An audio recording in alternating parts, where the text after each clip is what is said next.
Welcome to Mr. Wizard's Live Workshop, episode number 29. So this week's episode is productivity principle number 3. Last week's episode, I discussed the second of a group of core principles for personal productivity. And as a reminder, these core personal productivity principles are the mindsets, beliefs, paradigms, patterns, mental models, which can serve as the foundation to build all of your productivity techniques, systems, and practices on. So last week's principle number 2 was managing time is actually about managing yourself. Recapitulated the quote from Stephen Covey, the challenge is not to manage time, but to manage ourselves. I'll post a link to last week's episode in the description of this week's workshop recording, if you'd like to review that. This week, principle number 3 is we have 3 brains, not just one. And we think that we are the thinking brain, the neocortex, but much of the time it's actually the 2 older, more primitive brains which are controlling us. So a little quick housekeeping. Live attendees are on mute. You can drop questions or comments along the way into the Q&A, and at the end of the presentation, I'll check Q&A and open up the floor for questions and discussion.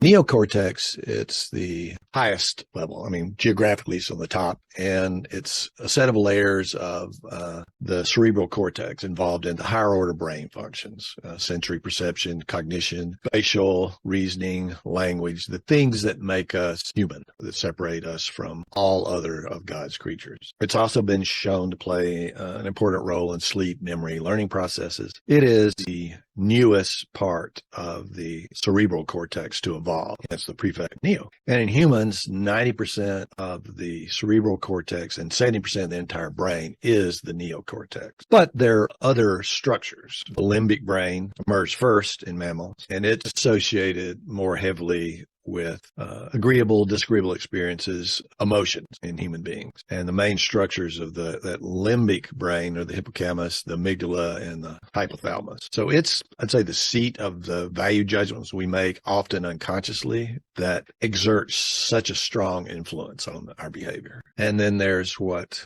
some people call the reptilian brain. It's the oldest of the 3 brains. It controls the body's vital functions such as heart rate, breathing, body temperature, balance. It has the same structures as what is found in a reptile's brain, which are the brain stem and the cerebellum. And it's reliable, but tends to be somewhat rigid and potentially compulsive. So this 3 brain idea is called the triune brain model. It was proposed by the neuroscientist Paul MacLean, 1960s, to describe the functionally distinct layers of the mammalian brain. So it became very popular and widely used way of thinking about the overall functional organization of the human brain. When I was pursuing my psychology degree in the early 1970s, it was still pretty much in vogue. However, majority of comparative neuroscientists, in the post-2000 era, reject key parts of the model. But as statistician George Box wrote, essentially, all models are wrong, but some are useful. And for our purposes, it's still a very useful model. Here are the key ideas that make the model so useful. The first is that some structures in our brain are older than others from an evolutionary standpoint. Second, our emotions involve some relatively primitive brain circuits that have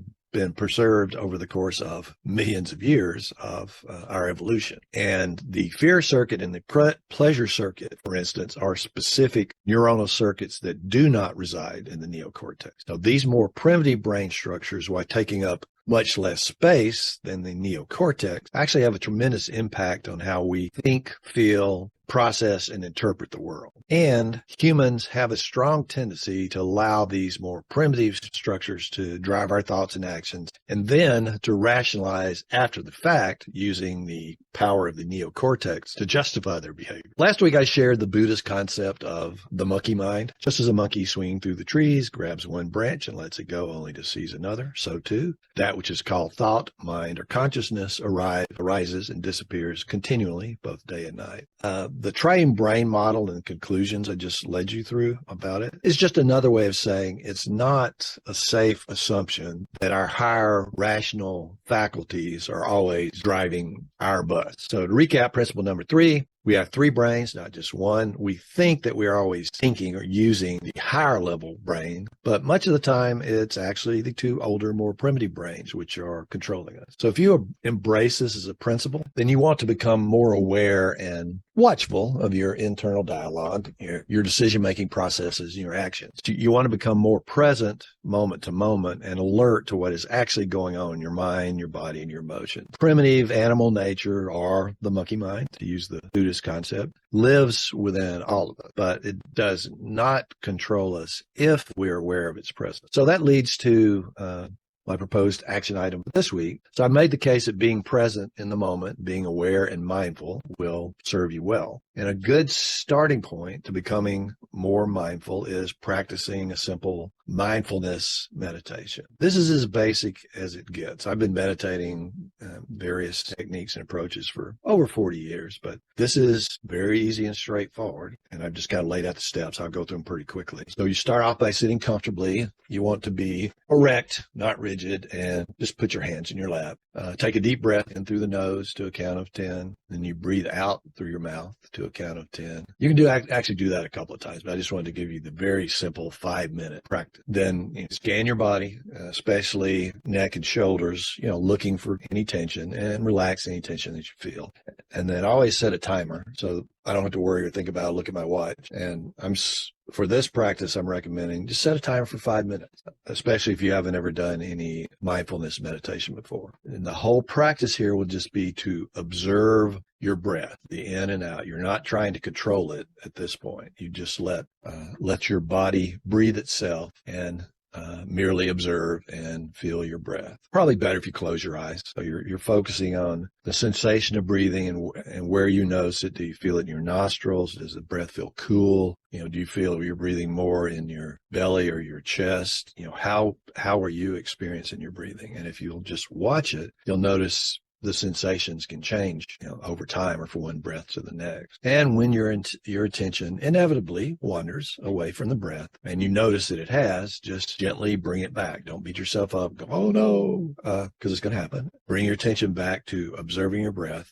Think of it like you're training a puppy. Usual announcements. If you found this video useful, you know what to do. Like, subscribe. If you know anyone who'd benefit from it, please send them the link. And as always, if you have any questions, please post them. I always respond to posts. So in the description of this week's recording, I'll post the link to last week's recording and the link to register for this live workshop. I'll now open the floor up for questions and discussion. Hello, Morris. Okay, cool. How's the audio quality today? I'm on my phone today. It sounded good, actually. So you didn't get to see all my cool pictures, huh? I saw everything. I was watching on my phone. Oh, okay. Gotcha. Even showed some of your slides to my wife earlier.